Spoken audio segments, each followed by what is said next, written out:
Hello, hello tout le monde!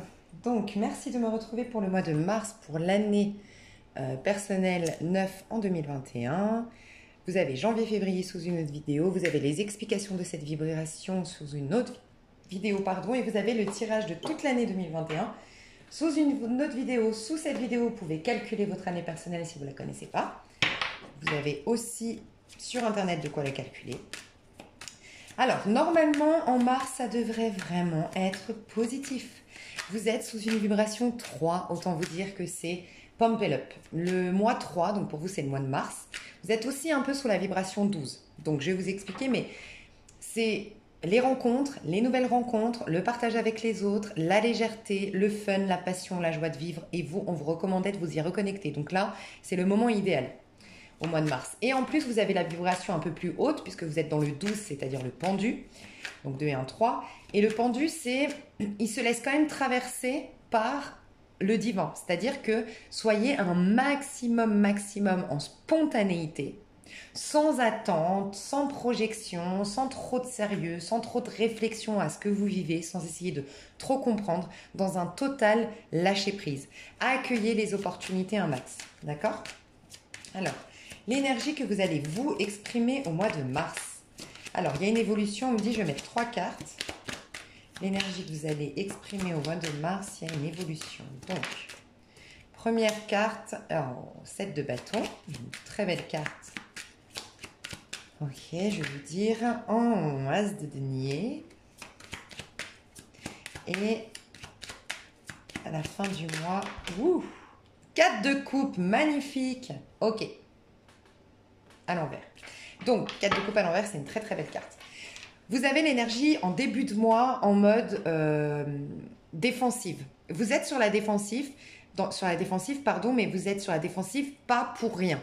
Vous tenez à votre denier, on le voit là. Vous avez envie de démarrer quelque chose, vous avez envie d'obtenir quelque chose, vous avez envie de réaliser, créer quelque chose de concret, de tangible qui vous tient à cœur, que vous voulez sur le long terme. Donc ça peut être un engagement sentimental, emménager avec quelqu'un, faire des projets à deux avec quelqu'un, monter une entreprise, voilà. Mais c'est quelque chose de tangible, concret. Et vous avez des bâtons dans les roues de part des personnes extérieures à vous. Il y a des gens qui essayent de vous dissuader d'aller dans ce sens-là, qui vous dissuadent de réaliser ce projet, qui vous dissuadent d'aller dans cette histoire d'amour. Voilà, vous avez une influence extérieure, mais vous êtes là en mode sur la défensive, j'ai décidé, laissez-moi tranquille. Le 7 de bâton nous indique que vous allez réussir la bataille. D'accord? Donc vous allez réussir à vous affirmer. C'est un moment où vous affirmez vos convictions, vos valeurs, vos principes, vos choix, vos envies, vos désirs. Et voilà, vous avez la niaque. Milieu du mois, vous êtes les pieds sur terre et vous obtenez quelque chose. Vous avez un denier, donc vous avez un prêt, vous avez la concrétisation d'un projet, vous avez une histoire d'amour sérieuse qui démarre, vous avez quelque chose de concret qui démarre. Vous êtes en mode nouveau départ, ma vie d'avant ne me concerne plus, celui ou celle que j'étais avant, ça ne me concerne plus. Maintenant, je suis dans un tout nouveau départ, mais tangible. On n'est pas dans un truc énergétique là, en mode j'ai fini un cycle, je sens que j'ai changé, je me transforme. Non. Concrètement, votre vie change en milieu de mois de mars. À la fin du mois de mars, vous quittez cette énergie. Alors pour certains, c'est l'attente. Je vous en ai parlé, je crois que c'était en janvier, si je ne me trompe pas, ou février, je ne sais plus, où je disais il y a quelqu'un qui attendait quelqu'un. J'attendais, j'espérais, j'étais amoureux, amoureuse, mais j'étais en manque de cette personne, en manque d'attention. Peut-être que vous étiez dans un couple où la personne ne vous regardait pas, vous donnez pas beaucoup d'attention, vous ne faisiez pas de câlins, pas de compliments. Bref, vous étiez vide émotionnellement. Vous lâchez avec cette attente, vous lâchez avec cette personne. Voilà.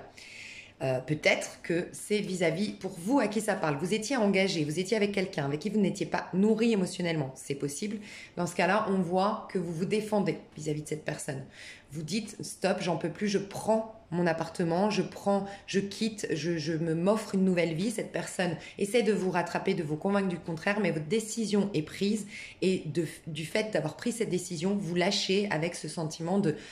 Vous savez, c'est ce moment où on est avec quelqu'un, mais en fait, cette personne, elle ne vous regarde pas, elle ne vous fait pas de câlin, elle ne vous fait pas de compliments. Vous avez le sentiment d'être une plante verte. Vous avez le sentiment que, avec ou sans vous, de toute façon, cette personne, ça change rien à sa vie. Et vous vous remettez beaucoup en question, vous vous sentez délaissé. Voilà, vous lâchez. Pour d'autres, c'est une attente, un espoir que vous aviez par rapport à quelqu'un. Vous lâchez. En tout cas, ça ne veut pas dire que vous lâchez, vous voulez plus du tout de cette personne. Mais en tout cas, vous avez changer de vie, changer de point de vue. Ouais, changer de vie, c'est clairement ça, hein. Il y a un changement de vie au mois de mars. Et ce changement de vie fait que vous n'êtes plus dans l'ennui, dans la lassitude, dans l'apathie. Il y a des choses qui vous nourrissent à nouveau émotionnellement. Vous sortez d'un ennui, d'une lassitude, d'une non, ça vibre pas. Vous voyez, ces moments où on se lève le matin, ouais, bon, ok, on se lève parce qu'on doit se lever, on va se coucher parce qu'on doit se coucher, on mange parce qu'on doit manger, mais il y a rien qui nous passionne, quoi. C'est ça, vous lâchez avec cette énergie. Donc, magnifique, votre énergie, elle évolue énormément. Je vais voir du coup à la place de ce 4 de coupe, ce que vous allez exprimer.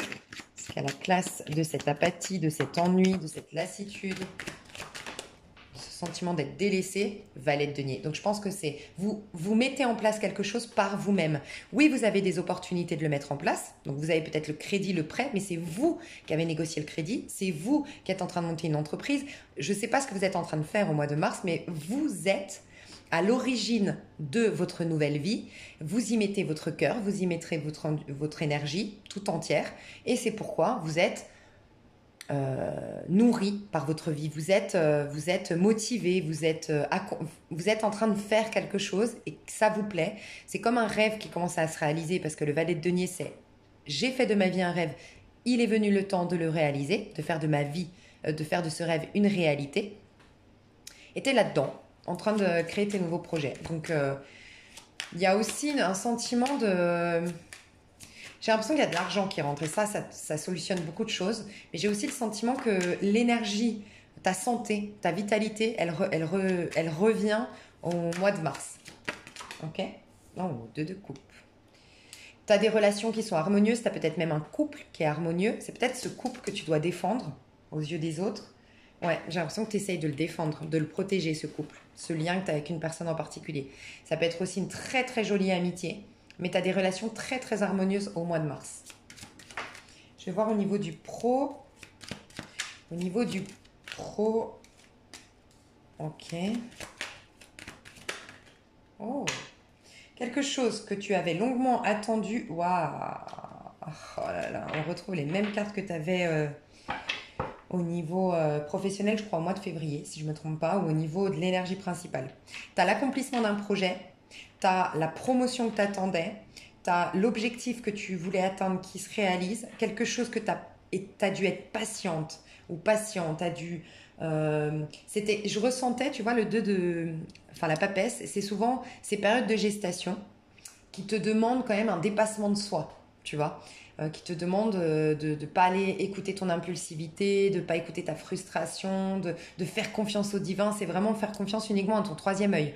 Dans la matière, tout te confirme que c'est la cata, et pourtant, tu dois faire confiance à l'intérieur de toi qu'il y a quelque chose qui se met en place. Et ça, on te le dit depuis le mois de janvier. Au mois de janvier, tu étais dans tes peurs, mais on te disait aie confiance, aie confiance, aie confiance. Et ben, j'avais le sentiment, donc là, c'est que tu as bien fait de faire confiance, tu as la conclusion, la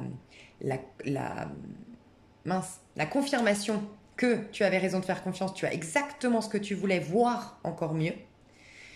Mais j'avais le sentiment que ça a été un défi, un challenge pour toi. Je pense que c'est un challenge envers toi-même, envers tes frustrations, envers tes peurs, envers tes croyances, envers certaines choses. Et en effet, j'ai le 5 de bâton. Donc tu t'es challengé, tu t'es retroussé les manches, tu t'es défié même toi-même, et tu as la récolte au niveau professionnel au mois de mars. J'en étais sûre que c'était un truc de fou au mois de mars. Fin février, début mars, je pense que tout se débloque, tout se décante au niveau pro. Ça ne veut pas dire qu'il ne se passe rien avant, mais en tout cas, ça se décante beaucoup. Je vais voir toi ce que tu exprimes comme énergie au mois de mars au niveau pro. Quelle énergie toi tu vas exprimer?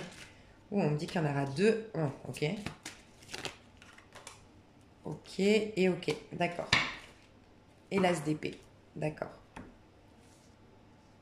Je veux juste voir pourquoi. Ah! Alors, je vous le dis, pourtant je l'ai dit à personne, mais là je vous le dis, j'ai l'impression que c'est au niveau, parce qu'on a le monde, donc c'est au niveau mondial, que la situation s'améliore, mais de dingue. En tout cas, les voyages, l'ouverture des frontières, parce que je ne sais pas ce qui va se passer d'ici mars au niveau des restrictions, mais les restrictions, ça y est, ça se décante mi-mars, j'ai l'impression. Il y a les voyages. Je pense que les vaccins, vous savez, cette fameuse, je veux pas dire, voilà, prenez du recul, mais j'ai l'impression que ce fameux truc des vaccins, où il y a en tout cas 40%, je crois que la population, si elle est vaccinée, c'est bon, on peut enlever les restrictions autres, j'ai l'impression que tout se décante très positivement mi-mars. Parce que là, on nous parle d'un point de vue mondial, hein, de quelque chose qui dure depuis un petit moment, qui a été comme un challenge, un défi. Il y aura peut-être des rébellions, je ressens, parce que j'ai eu le 5 de bâton, comme s'il y avait des rébellions fin février surtout, et que la situation allait être plus alarmante au mois de février qu'elle ne l'a jamais été. Et pourtant, c'était finalement, ça se décante en fait. Mais d'un point de vue concret, on avait l'impression qu'on n'allait jamais s'en sortir. Et ça vous a créé des peurs, ça vous a fait penser que vous alliez vraiment être bloqué. Et pourtant, non, tout se décante mi-mars. Je ressens un truc comme ça au niveau professionnel. Alors, il y a quand même un moment de blocage, de ralentissement, d'empêchement de, et j'ai l'impression que c'est en lien avec un déplacement ou un voyage, empêchement de, mais très vite vous allez bouger et il y a aussi une prise de conscience que vous allez avoir. Je sais pas, il y a un truc qui vous rappelle un échec du passé, qui vous rappelle il y a un truc qui vous ramène au passé, qui vous paralyse, qui vous bloque, qui vous angoisse. Vous avez beaucoup d'anxiété pendant quelques jours, mais c'est juste 3-4 jours maximum, mais vraiment vous avez le sentiment que putain, ça va jamais s'arrêter, ce problème que vous aviez. Et pourtant, non, ça va se décanter. Mais c'est comme si vous aviez besoin quand même de capter quelque chose encore une fois. Par rapport à vos peurs, vos angoisses, vos choses du passé, il y a une prise de conscience qui se fait ici. Grosse prise de conscience avec le jugement et l'as d'épée. Mais j'ai l'impression qu'il y a aussi une nouvelle, vous voyez, une nouvelle au niveau mondial, au niveau de la situation qui se décante. Et ça y est, il y a surtout l'idée des voyages et des déplacements autorisés. Je ressens ça.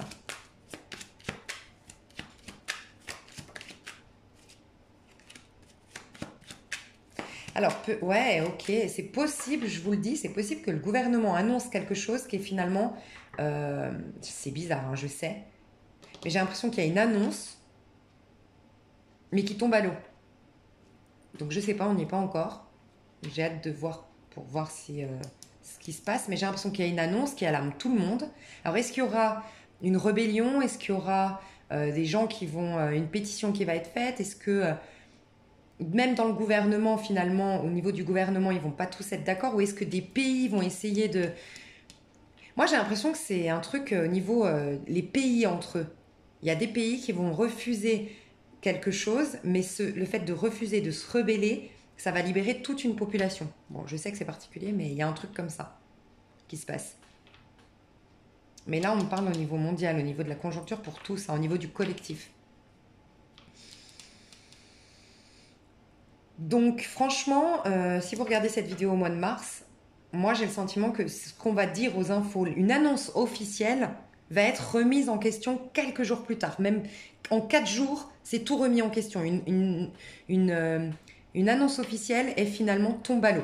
Finalement tombe à l'eau au vu des conséquences sur la population, les conséquences de...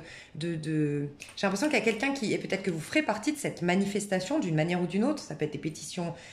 sur Internet, il y aura des pétitions, il y aura quelque chose, et vous allez peut-être participer à ce combat, peut-être que ça vous tient à cœur de vous révolter par rapport à certaines restrictions qui pour vous ne sont pas bonnes, pas efficaces, je sais pas, il y a un truc comme ça. Bon, ça se finit bien. 4-5 jours où il ne faut pas paniquer, c'est ce qu'on vous dit. Et au niveau du pro, hein, donc au niveau du pro, vous allez pouvoir avancer, vous allez pouvoir faire le voyage que vous deviez, vous pouvez avoir vous accomplissez quelque chose en effet, mais il y aura une frayeur passagère. Au niveau sentimental, oh, 10 de bâton, donc vous arrêtez vos efforts, vous arrêtez de résister à une situation. Ok, vous lâchez prise enfin par rapport à une situation. En tout cas, il y a un lâcher prise qui se fait. Chevalier de bâton, il y a toujours un rapport, j'ai l'impression, vos amours et votre pro ont un rapport. Il y a un déplacement, vous êtes peut-être à distance avec la personne. Ok. Je vais voir juste pourquoi un 10 de bâton. Ouais, j'en étais sûre. J'ai l'impression que vous allez vous engueuler. Au niveau professionnel, vous allez au niveau sentimental, vous allez bon, peut-être à cause du pro du coup, parce que je viens de dire professionnel, mais j'ai l'impression que, en plus je vois ça le pro. J'ai l'impression que vous travaillez avec quelqu'un ou que le travail vient s'interposer entre vous d'une manière ou d'une autre. Il y a un conflit, il y a une prise de tête, il y a un rapport de force. J'ai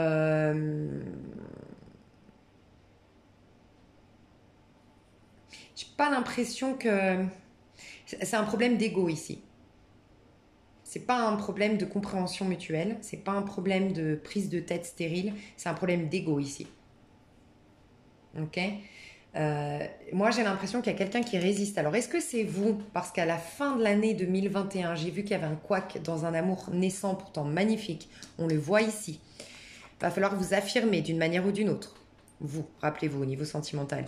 J'ai vu qu'en année 2021, le couac venait peut-être de vous, en tout cas d'une personne qui s'est récemment séparée, qui n'a pas complètement encore lâché prise, digéré le divorce, la séparation, et qui du coup est dans une résistance par rapport à ses sentiments. On voit que de toute façon, vous, quoi que je vais voir vous après, ouais, non, vous n'êtes pas dans l'émotionnel.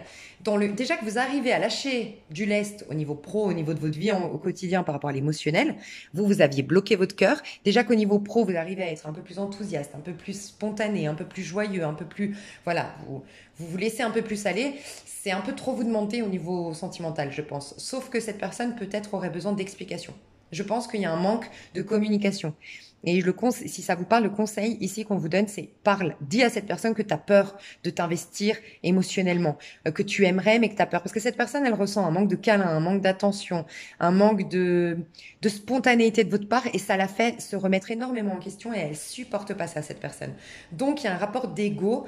Vous savez, ces jeux où, bon, bah, tu me délaisses, tu me donnes pas d'attention, bah, tu sais quoi, je t'écrirai plus. Et puis, ça envenime les choses parce que si vous, déjà, vous n'avez pas confiance en vous, ou confiance, vous avez peur d'être rejeté, bah, alors là, c'est bon, elle vous confirme, donc vous reprenez encore plus de distance et après, ça n'en finit pas. Donc, il y a un truc comme ça qui se passe, faites attention. Et il y a aussi le fait d'un déplacement que vous faites plus. Si cette personne est à distance, peut-être que vous vous déplaciez beaucoup auparavant, mais vous vous déplacez plus aujourd'hui. Vous allez moins la voir, cette personne.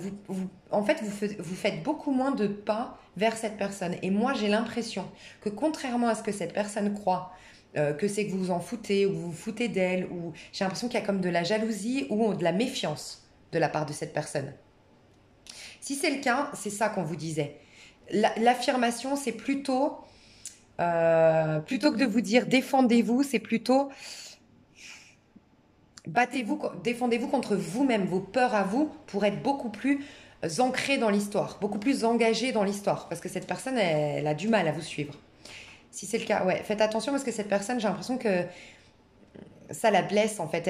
Moi, j'ai l'impression que vous l'aimez, j'ai l'impression que vous avez des sentiments. Simplement, vous n'arrivez pas à vous y connecter à ces sentiments. Ça vous fait mal, ça vous fait peur parce que vous n'avez pas digéré complètement un passé sentimental. Et cette personne, elle est en train de se dire que vous ne l'aimez pas alors que c'est faux. Mais vous avez toute une attitude de quelqu'un qui n'aime pas. Quelqu'un qui s'en fout. Quelqu'un qui est là juste... Elle a même l'impression que cette personne, soit vous voyez d'autres personnes, elle va peut-être vous faire une crise de jalousie. Elle va peut-être être dure. J'ai l'impression que vous êtes face à quelqu'un de caractère qui peut être un signe de feu, Bélier, Sagittaire, Lion. Quelqu'un qui a du caractère. Ça peut être Scorpion aussi parce que j'ai du feu avec de l'eau. Feu, eau, ça nous fait un beau Scorpion. Quelqu'un de caractériel qui a beaucoup de caractère, ouais, et qui peut être très virulente dans ses propos ou dans ses mots. D'accord? Faites attention. Cette personne, elle a l'impression que vous jouez avec elle, ou que vous voulez juste coucher avec elle, que vous l'utilisez que de manière sensuelle, sexuelle. C'est pour ça que vous allez devoir changer en milieu de mois. Si on parle au niveau sentimental, vous allez devoir prendre des décisions en lien avec l'engagement. Donc, prouvez à cette personne, soit emménager à deux si cette personne c'est ce qu'elle veut, faire des bébés si c'est ce qu'elle veut, cette personne, vous engagez. Ok? C'est dur de s'engager, je sais, en année 9, on est épuisé, mais... Ok, vous, comment quand même vous sentez-vous? Alors, je l'ai vu ça ou pas? Non. Ouais, 3 d'épée. Vous n'êtes pas prêt à l'amour. On a la reine de coupe. J'en étais sûre que vous êtes amoureux, amoureuse, mais vous avez du mal à vous y connecter. Parce que dès que vous vous reconnectez à l'amour, à ce qu'éveille cette personne comme sentiment chez vous, ça vous révèle, ça vous rappelle aussi les blessures que vous avez eues. Vous avez peut-être été trahi, peut-être été abandonné, mais à la suite de quoi? D'une belle histoire d'amour. Donc vous redémarrez une histoire d'amour, ça vous rappelle aussi comment elle a fini la dernière. Je pense qu'il y a ça à vous bloquer. Mais là, le conseil qu'on vous donne, je vais voir, mais j'ai l'impression que c'est la communication. Parce que vous ne communiquez pas, vous gardez tout pour vous. Vous exprimez beaucoup depuis le corps. J'ai l'impression que avec votre charme, avec votre séduction, avec votre sensualité, vous exprimez. Mais l'autre, du coup, croit que c'est que ça que vous voulez. Moi, je ressens ça. Le conseil, la mort. Bon, bah, le conseil, c'est de faire votre deuil et de communiquer. J'en étais sûre, valet d'épée. Mais pas communiquer de manière sournoise. Communiquer depuis votre cœur. Véritable, avec votre vérité, avec montrez votre fragilité, montrez votre faiblesse, montrez vos peurs, parce que ça pourrait vraiment... vous êtes trop dans l'ego hein, et ça peut dénaturer votre lien. Faites attention. Ok, je vais faire l'extension. Je vais vous donner quand même le petit conseil. Je viens d'en faire. Donc non, c'est bon, je viens de faire un conseil. Je vais faire l'extension, je vais aller voir le sentimental et le pro. Donc le pro, on est là. Je vais aller voir le sentimental et le pro. C'est peut-être pour ça aussi qu'à la fin, au niveau sentimental, vous sortez du 4 de coupe. Et je vous ai dit, mais alors vous laissez place à quoi à la place d'un 4 de coupe? C'est-à-dire un manque affectif, un manque d'amour. Et le fait de tout garder pour soi, parce que c'est aussi ça un 4 de coupe. Si je garde tout pour moi, regardez, cette personne, elle est amoureuse, on voit qu'elle a une coupe dans son esprit qui est là, représentée par cette main, c'est son esprit, je la veux, mais je me refuse cet amour. Je refuse de voir combien je l'aime. Ouais, mais la personne en face, elle a du mal à vous suivre. Et je pense qu'elle va vous demander un engagement, ou en tout cas, vous allez vous retrouver, parce que j'ai l'impression que vous avez quelqu'un de caractère. Si ça parlait au niveau amoureux, moi j'ai l'impression que la personne en face, elle va pas vous dire, s'il te plaît, fais ci, fais ça. Elle va pas vous laisser le choix, elle va dire, si tu me montres pas plus, je m'en vais. Comme un ultimatum, ou comme elle va vous mettre en distance. Elle va vous dire, écoute, c'est bon, tu sais quoi, fais ce que tu as à faire, fais ta vie, je m'en fous, mais moi, je peux pas, je peux plus. Il va y avoir quelque chose d'un peu dur hein, quand même. Et cette personne, elle va réussir à être tellement dure dans son propos, mais pas méchamment, mais elle va vous... J'ai pas l'impression qu'elle va vous dire des méchancetés, elle va juste vous provoquer en vous disant comment elle se sent, en fait. Et que elle n'est pas là en train de négocier avec vous. Elle a déjà fait sa négoce. C'est moi, je veux ça. Elle sait ce qu'elle vaut, elle sait ce qu'elle veut, cette personne, et c'est stop. Stop, moi, tu me traites pas de la sorte, je sais ce que je vaux, je préfère ne rien avoir qu'avoir des miettes. Et ça va vous pousser par vous-même à dire, ok, je m'engage. C'est bon. Et peut-être que elle vous demande, ok, j'entends qu'elle vous demande, cette personne, d'officialiser l'histoire. Assumer cette histoire. Peut-être l'afficher sur les réseaux sociaux, ou je sais que c'est particulier, parce que on n'a pas besoin de ça pour prouver notre amour, mais il y en a qui ont besoin, peut-être. Peut-être que la personne en face de vous, elle a besoin que vous assumiez l'histoire. C'est peut-être quelqu'un de jaloux hein, que vous avez, ou en tout cas quelqu'un qui a déjà été trahi et qui est un peu méfiant. Ou méfiant. Tout, c'est vous qui la rendez comme ça, cette personne, parce qu'elle ne sait pas trop... Elle n'arrive pas à comprendre que vous l'aimez. Donc voilà pourquoi vous allez sortir enfin de cette énergie. C'est plus fort que vous allez être obligé de vous engager. Vous allez être obligé d'assumer cette histoire, parce qu'en vérité, vous n'avez pas envie de perdre cette femme ou cet homme. Je ne sais pas pourquoi je dis femme, j'ai l'impression que c'est plus un homme. Alors c'est peut-être l'homme, si vous êtes une femme en couple hétérosexuel. C'est peut-être l'homme hein, qui agira comme ça avec vous. J'ai l'impression que c'est un homme ici qui va devoir prendre les devants, assumer ses sentiments et en tout cas les montrer, les assumer en fait, tout simplement. Et aller dans le sens d'un engagement. Et ce sera obligatoire si on ne veut pas perdre la personne en face. Parce que la personne, elle sait se protéger, elle sait ce qu'elle veut. Hein. Moi, c'est ce que je ressens. Vous avez quelqu'un de caractériel en face. Hein. Franchement. En tout cas, la personne en face de l'homme, surtout, j'ai l'impression. Alors, ok, je vais faire le pro dans l'extension. J'allais le faire là. Bisous, bisous pour ceux qui s'arrêtent là. Merci pour tout. Et pour ceux qui me rejoignent sur extension, à tout de suite. Bisous, bisous.